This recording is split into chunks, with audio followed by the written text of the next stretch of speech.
Coming up is our guest speaker today, and this is great. We've had Mark here before. This has been some years ago, though, so it's nice to have him back again. Mark Ziipeto, he's the division chief of the EMS for the Dunedin Fire Rescue. Now, just a few years ago, if you remember when we had that COVID thing going on, he received an exemplary EMS performance award for actions during that period. So that was given him by the city of Dunedin from the commissioners. That was great. And he even came to the rescue of one of our commissioners not too long ago. Mo Freeney wiped out and broke her wrist, and they called EMS, and the guys were there on the spot. So they're doing a great job of taking care of the residents of Dunedin. So without fail, come on up, Mark, and tell us all about what Dunedin EMS is up to these days.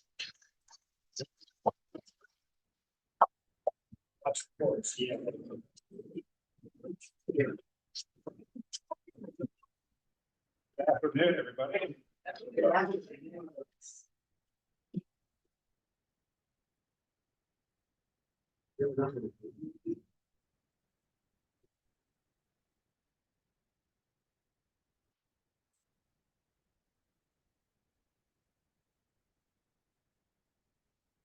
Everyone hear me all right?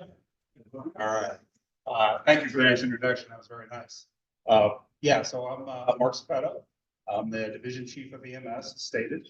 I've been with the fire department now for 28 years, working on my 29th year now. I've been in Pinellas County EMS, working as a paramedic, and worked for a rescue that was here before the fire departments took over for ALS. And I did that for 4 years, so about 31 years that I've been in this system now. I've been at every rank: firefighter, lieutenant, district chief, and now division chief of EMS. Still, my favorite position is driver engineer on a fire truck. My favorite, but I love my job. I love my job like you can't believe. I wish I could do it for the rest of my life, and hopefully I will. I currently live in the city of St. Petersburg with my wife, my dog, and my 2 cats. I do not have any children. When asked why didn't you have any children, I say I got promoted to division chief, and now I have 54 children next door. And yes, the chief knows that he's in on that circle. So, thanks for having me here. Julie Scales called and asked if come speak. We jumped right on it. So she wanted to know, tries to talk about heat emergencies. So it's summertime, right? And it's hot. So we thought, well, that's probably pretty appropriate. So I kind of asked them, what do you want to talk about, or what exactly heat emergencies? So we said, let's talk about how we're going to go over a couple of heat emergencies, like what we have, of what's out there, and then how we respond to them. Some little factors. Good thing is I give rewards for answers. I like audience participation. So please participate. You get a reward. It's not fantastic. It's fun. Okay, so as we know, it's hot and humid here, right? Everyone's lived here, I'm sure, a long time, as I have. Born and raised in Clearwater. Lived here my entire 51 years on this planet. Love it here. It gets hotter every year. I swear. I know I'm getting older. I swear it gets hotter every year. So I found one little study that was kind of interesting.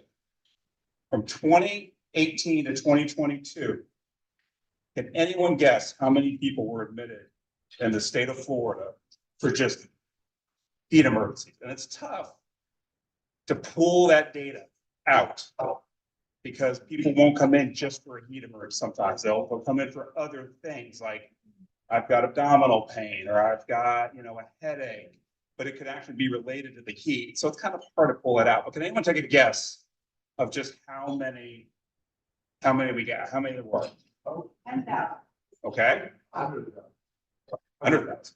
Oh, 101,000. What you got? 700,000. Wow. Okay, that blew my thing right out of there. It was 5,000. So she can. So my prizes are, I'm sure we have some military in here. Everyone know what a challenge point is? Everyone familiar with the challenge point?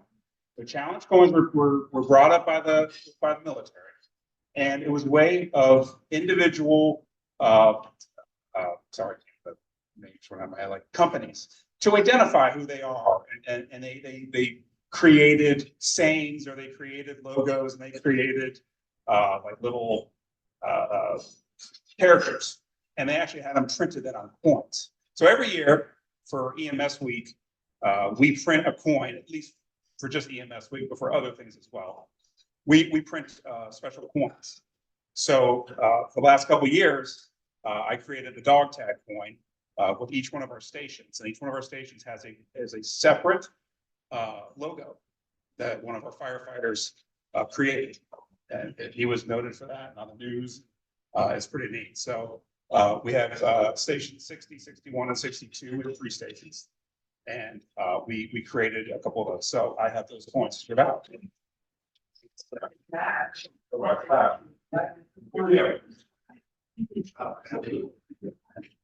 So participation is good.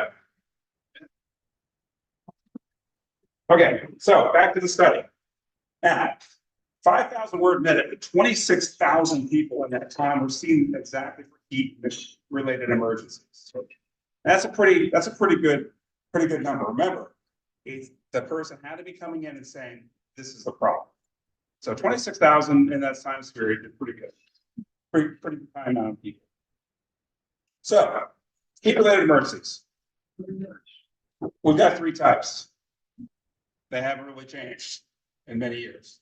We have heat cramps, heat exhaustion, and heat stroke.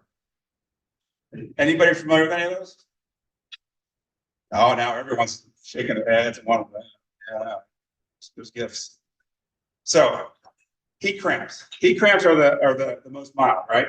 I equate that to getting up and saying, you know what, I'm going to mow my yard at noon today. I'm gonna mow my yard at noon. Probably not the smartest thing to do, right? It's hot. Heat cramps are that achy, you're sweating a lot. You just feel kind of chilly, right? Very recoverable. What do you do to recover from it? Hydrate, right? You get out. Common sense, right? Most of my job is just common sense. You get out of the environment, you get out of the heat, you get yourself some water, and you chill out a little bit, right? Heat exhaustion. Heat exhaustion is now it precipitates a real medical emergency. So heat exhaustion, I equate that to, I went out and mowed my yard at noon. That tree in my neighbor's yard is bugging me. I'm going to go cut a couple limbs down. And now I'm going to come back and weed out the fire. You are wrecked. I've been wrecked. So you're sweating. You're probably a little nauseous. You might be dizzy. You don't want to, you stand up and kind of get the look, right? Still recoverable, but dangerous. That precipitates heat stroke. Heat stroke is a very, very, very extreme medical emergency. Heat stroke is, I did all those things before, plus I decided to go into my attic and insulate because I haven't done that in a while. And then come out and wash the car. Really don't do it, right? Really silly. Now, I joke, but it's a serious situation. So heat stroke is where the body has turned from aerobic, and aerobic is you're burning oxygen all the time in your body, to you now are burnt, you are depleted that, and you are burning sugars, fats, anything the body can do to get energy, because it is now in a survival mode. And you're basically, your body is shutting down. Your organs are starting to shut down. Your peripheral, your arms and your legs, the veins are starting to constrict, and it's starting to shunt blood towards your core because it's trying to protect itself. So that is, you are nauseous, you are dizzy, you're probably passing out, you're vomiting, all the good things to have during lunch here, right? For me to talk about. So that's a real emergency. How do we treat that? That is you're going to get some IV fluids. You're probably going to need to go to the hospital. You can't drink enough water or electrolytes at that point to re-energize your body and to get it turned around. And of course, there are factors to this, right? There are our own factors, or our own health, our own risk factors. Okay, I am not the specimen of health by any means. Do I have risk factors? Oh yeah, we all have risk factors. I have firefighters that have risk factors. So we all have to know our own bodies, and we have to know ourselves, and we have to take care of ourselves. So, is there any way you can think? Coin question. Is there any way that you can think that we can monitor ourselves on a day-to-day basis of what our hydration level is? Oh, yeah. I'm sorry? How do you feel? Okay, how we feel? Just measure your intake, know how much you're taking. Okay. Yeah, stand up. But thank you, I appreciate that. That's great. Absolutely, right? Wants that. I'll just stay up. What's somebody else? That attention skin. Oh, that's a good one. I do like that. That is elasticity of your skin is a.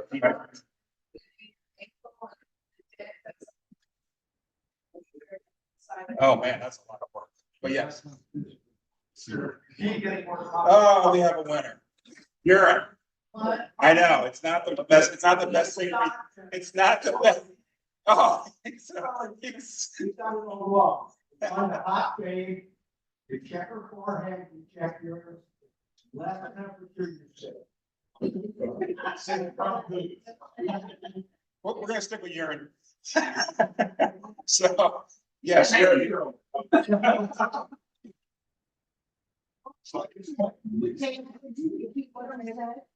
Yeah, say it again, Dan. More color. You gotta get that guy metal. He's a medical professional, I want you to know. Thank you. Thank you.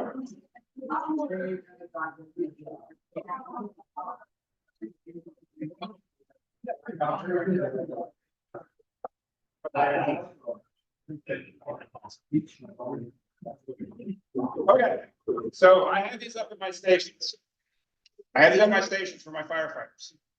So when they, day to day, they see these as they go to the bathroom. It's weird, but at least it's not me in there looking at it, right? At their urine. So they look at this and they can kind of judge themselves and what their hydration level is. Obviously, the more dehydrated you get, the more concentrated the urine color gets. So it goes from this kind of whitish down to really a very, very bright or really dark brown.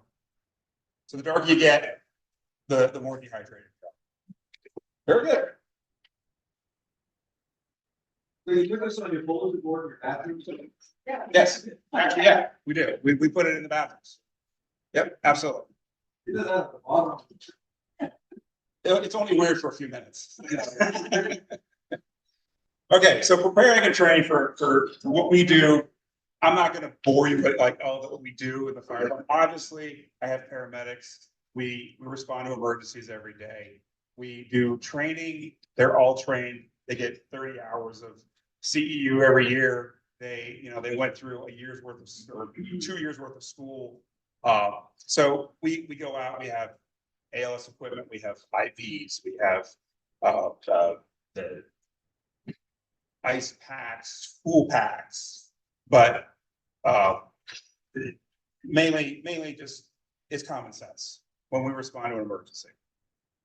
We get there, we evaluate, we kind of assess the situation, see what's going to happen, see what's happening with the patient, see what they were doing. Are they in which category do they land? Do we usually get called for heat cramps and stuff like that? Not usually. Not usually. We're usually if we're being called for a true heat emergency, And honestly, that's very hard for me to pull that data out because that's not, it's, when you call 911, it always goes by the first thing you say. That's how they code the call. So if you say, my friend's not feeling well, it literally is a sick person. So, and they won't update the call, you know, they'll update it, but they won't change the criteria. So it's hard for me to get that data out.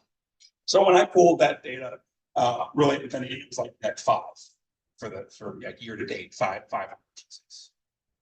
One thing I have noticed is like when spring training is in town and the communities are down in February, I've seen you personally respond to. Yep. 100 Yeah, kids who overheat in the sun. probably over, yeah, right, yeah. So depending on the day, you know, this is how many we hit go down. And it's, we always know the really first hot day of the season because the calls just start coming out and look, you're going out, you're going to the games, you know, it's fun, you're drinking beer, you know, that's one of those risk factors, right? You're drinking alcohol, or doesn't help the body at all. It's fun to do, fun to go and watch the game and have a beer, of course, but it's not good for your hydration. So we always know the first day. So you're absolutely right, yeah. So our immediate treatment, as I said before, what's our immediate treatment?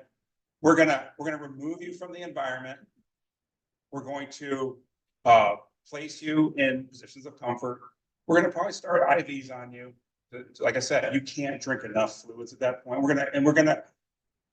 Everyone has the right to refuse to go to the hospital, but we're gonna really try and get you to go to the hospital, and because you might be beyond that point. We are not in the business of coming out, starting IVs and then discontinuing them and leaving. That wouldn't be really, that's not great in my mind. So we want to take you to a higher level of care and let a doctor in the emergency room evaluate you properly, because you might have a lot of risk factors that I don't know about and that you may not know about. And it does come out, and then we know. Okay? So what was the one thing that I said we don't do to people having a heat emergency? What is the one thing I said we don't? Anybody know? What's that? I'm sorry, I didn't say that there was a treatment that I said we didn't do that you might think that we would do right away. Don't what?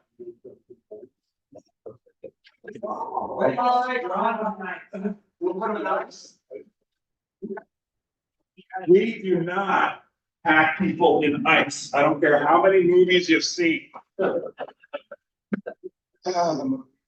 Somebody asked me the other day, "Oh, we watched Fire Country." And I was like, "What is that?" She's like, "Oh wow, yeah, you are a firefighter, aren't you?" I said, "I have no idea." No, we don't get ice. Why would I do that? Yeah. That is like running your car at 20 miles an hour into the wall. Right? What's gonna happen? It's gonna come a sudden stop. That is slamming on the brakes way too hard. It is reducing your body temperature too fast.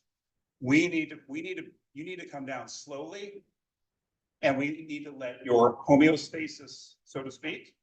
That's the way your body feels all the time, and it's a normal level. We need to let that return on a slow progression, not just slam on the brakes and put you now, because now what could happen? What's that? Hypothermia. Something else that can happen, honestly, depending on your risk factors again, could be myocardial infarctions. Your body is starting to break down itself. So there's a lot of problems with that. We don't want to do that. Hence, you need to go to the hospital and get checked out with labs, with blood draws, with labs, and talking to more people. So that's just a real general high level overview of what we do and kind of how we do it.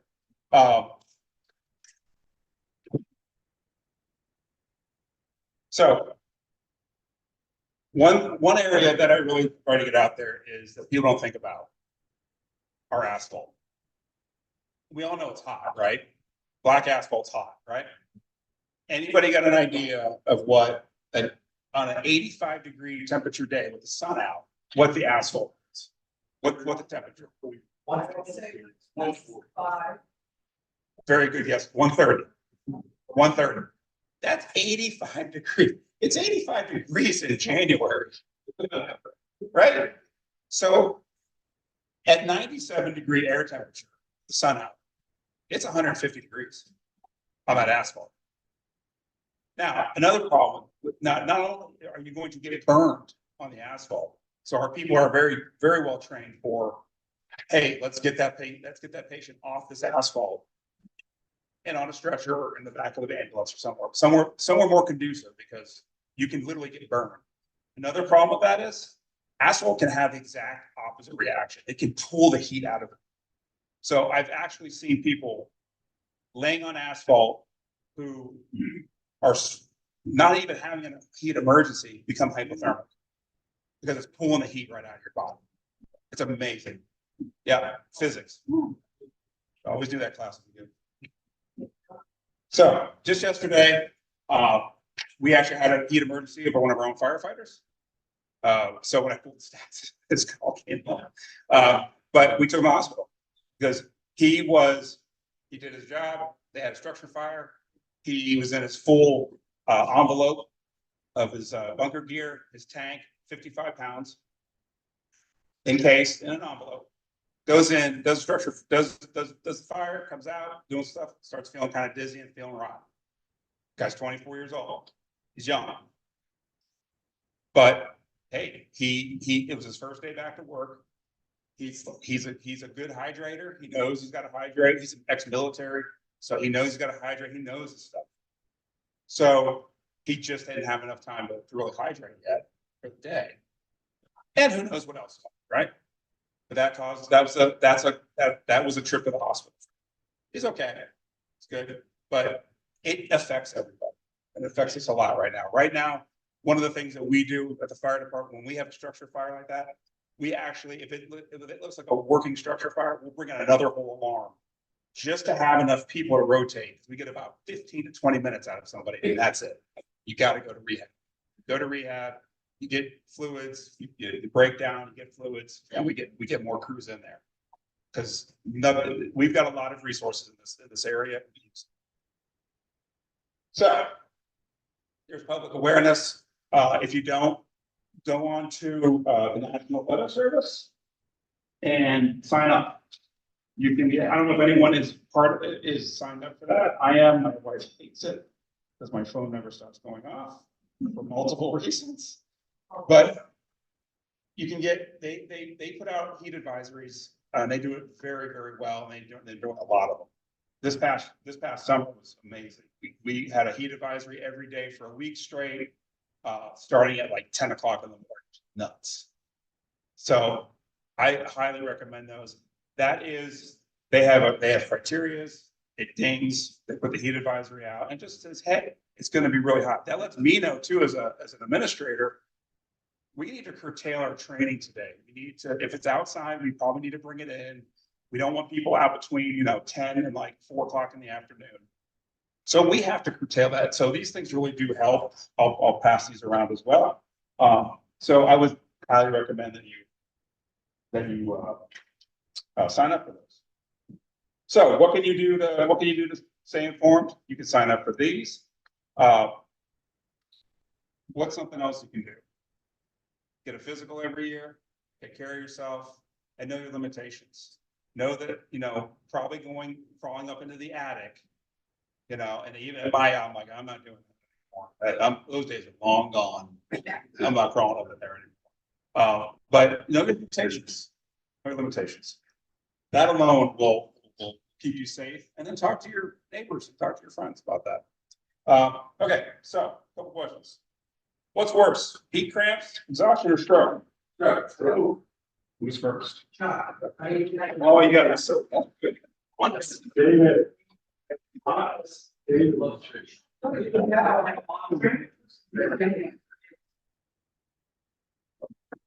What is the asphalt temp? Oh, I didn't get done yet. Midnight. What's the asphalt temp if it's 97 degrees outside?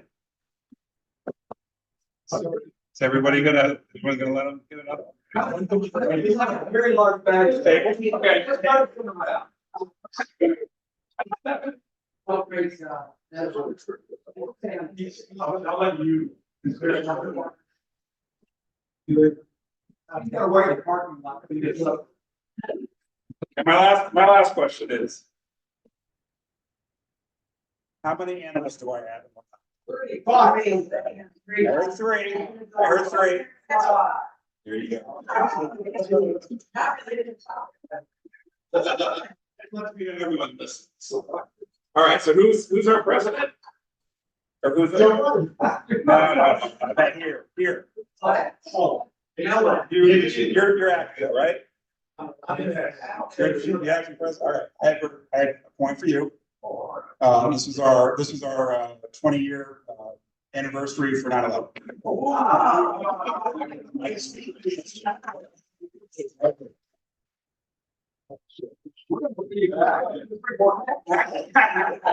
I told you I got this, right? Chief just loves me. I just spend money. Okay, thank you. I really do appreciate you guys paying attention. You guys are a captive audience. I know lunch hours, but I do appreciate it. Any questions? Does anyone have any questions? Yeah. So you're head of EMS. Right. You get a hierarchy. Where's the fire chief? Who are you in charge of? You like the big boss? The meeting likes to know better. The hierarchy for the fire department. It's a very good question. No, so the fire chief, right? That's Jeff Parks. Yeah. He's a fire chief. Then we divide a little differently than other departments. The deputy chief, who is actually the next in line of succession, he oversees the fire marshal side, and then he oversees operations, which are our 3 district chiefs, which is the shift folks. I answer directly to the fire chief. Usually in other big departments, they'll answer to the deputy chief at division level chief. I answer to the fire chief directly, as well as the training chief and the chief of logistics. So I oversee all the medical operations for the city and for the fire department. And I also am a liaison to Pinellas County. So Pinellas County funds all of our EMS functions. Okay, so that's what I was getting at. That 1%. So they fund it, but what about do they pay the employees? Well, they do. They pay a certain amount of employees indirectly. So we're allotted 14 paramedics that we get paid for by the county. So that's 1 per unit that we have, or 2 per unit that we have, 1 per unit that we have, and then 2 on the rescue. So it's kind of funny the way they kind of do it. But basically, out of our 54 people, 14 and then 15, including myself, are funded. Now, I work for the city of Dunedin. We don't work for the county. I work for the city of Dunedin. So they just pay us back every year because they say you have to provide these services. So therefore, if they're saying you have to provide these services, they have to fund us. They have to give us that money. And then they also fund us all the equipment for ALS. So that's a lot of money. Just our new Life Pack 15 monitors are $35,000.